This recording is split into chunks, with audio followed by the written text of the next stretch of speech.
Merci d'être avec nous ce matin, de bon matin en ce dimanche, week-end première sur BFM TV. Bonjour Aurélie. Bonjour à tous. Tout va bien ce matin, effectivement, grand tour de l'actualité en votre compagnie. C'est ce vent de solidarité d'ailleurs.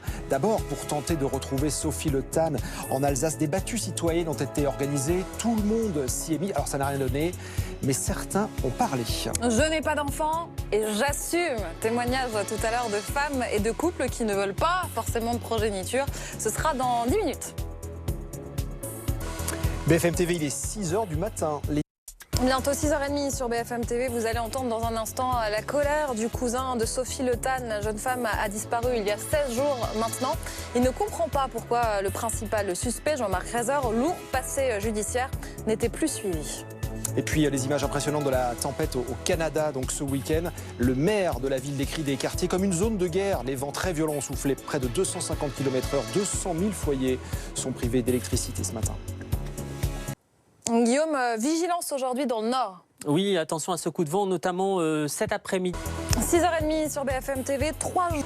Merci d'être avec nous ce matin sur BFM TV. C'est week-end première comme chaque samedi et comme chaque dimanche avec Aurélie. L'actualité bien sûr, le vent de solidarité qui s'est mis en place et organisé en Alsace pour tenter de retrouver Sophie Le Tan.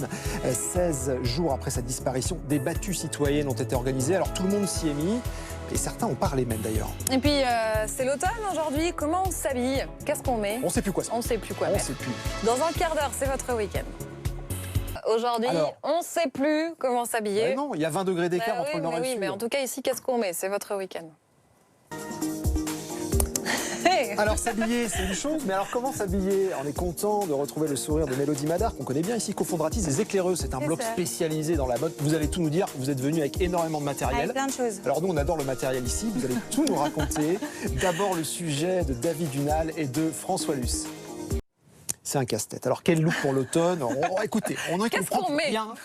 On a l'embarras du choix en tout cas. Les tendances pour cet automne. Alors vous déjà, du côté des femmes. Bon. Alors il y a le grand retour d'un grand basique, c'est le t-shirt. Comme ce que je celui que vous porte là. portez, Exactement. Sauf que maintenant, il se modernise un peu et on peut y ajouter des petits détails. Donc la grande tendance, c'est avec des petites broderies ou des quelques euros sont renversion, soit au travail avec un petit blazer, un petit gilet, soit le week-end avec un petit cardigan en laine, ou même le soir avec un petit perfecto en cuir pour un look un petit peu plus rock'n'roll. Super. Alors pour Aurélie qui sort beaucoup, des petits sacs, des petits sacs de soirée. Je te vois bien avec aussi. Alors nous, les femmes, on aime bien mettre tout et n'importe quoi. Tu veux l'essayer? Non. C'est un peu plus chic. Juste dites-moi. Non, mais qu'est-ce qu'on peut faire pour... Il nous reste 30 secondes. Alors, pour les hommes, c'est la veste idéale pour la demi-saison. Pour l'automne, c'est le bomber ou le teddy. Vous pouvez le mettre sur une chemise, sur un t-shirt ou rester sur du thé. Et les cuissardes? Ça, c'est pour les femmes. Hein. Les cuissardes, on joue un peu le côté sex appeal. Vous pouvez mettre ça avec des jupes longues ou des robes courtes également. Et on peut jouer sur les matières, sur les couleurs. Voilà. C'est génial. Merci. Talon, on est très beau. On est très beau. Vous nous avez relooké. Merci beaucoup.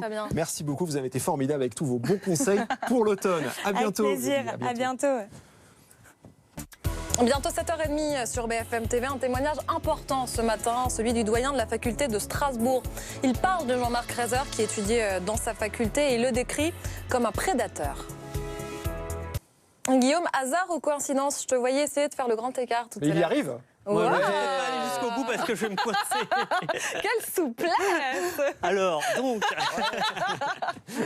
Merci d'être avec nous ce matin. Le réveil en info, week-end première sur BFM TV avec Aurélie jusqu'à 10h. On est vraiment content de se réveiller avec vous. On vous parle d'actualité bien sûr. L'élan de solidarité en Alsace autour des recherches après la disparition de Sophie Le Tan. C'était il y a 16 jours. Tout le monde y a participé, tout le monde s'y est mis et certains ont même parlé.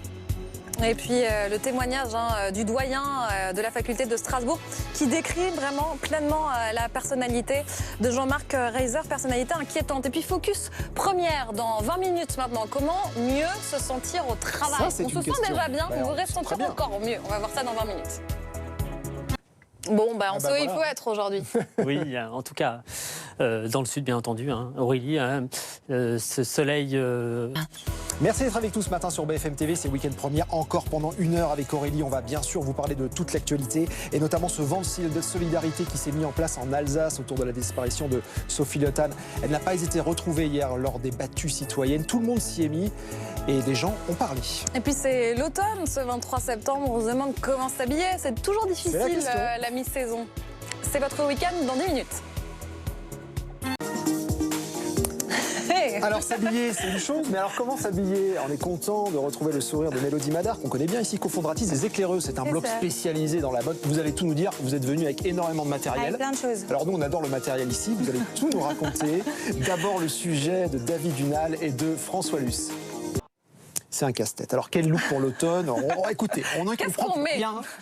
On a l'embarras du choix, en tout cas. Les tendances pour cet automne. Alors, On modernise un peu et on peut y ajouter des petits détails. Donc, la grande tendance, c'est avec des petites broderies ou des quelques euros sont occasion, soit au travail avec un petit blazer, un petit gilet, voilà, soit le week-end avec un petit cardigan en laine, ou même le soir avec un petit perfecto en cuir pour un look un petit peu plus rock'n'roll. Super. Alors, pour Aurélie qui sort beaucoup. Tu veux l'essayer? Non. C'est un peu plus chic. Juste dites-moi. non, mais qu'est-ce qu'on peut faire pour... Il nous reste 30 secondes. Alors, pour les hommes, c'est la veste idéale pour la demi-saison. Pour l'automne, c'est le bomber ou le teddy. Vous pouvez le mettre sur une chemise, sur un t-shirt. Marche pour les hommes ou pas? Le retour du jogging. J'aime tout ce qui est classe, comme vous. Donc, on va rester sur du thé. Et les cuissardes? Ça, c'est pour les femmes. Les cuissardes, on joue un peu le côté sex appeal. Vous pouvez mettre ça avec des jupes longues ou des robes courtes également. Et on peut jouer sur les matières, sur les couleurs. Voilà. C'est génial. Merci. On est très beau. On est très beau. Vous nous avez relooké. Merci beaucoup. Merci beaucoup. Vous avez été formidable avec tous vos bons conseils pour l'automne. À bientôt. Avec plaisir. À bientôt. Le temps, la météo très importante aujourd'hui. On ne passe pas devant la caméra. Allez. On l'apprend à l'école, ça. Oui. On vous souhaite une très belle journée. Tout de suite le live. Prochain. Philippe Gaudin, Florence Duprat et demain première édition dès 4h30. Bonne journée.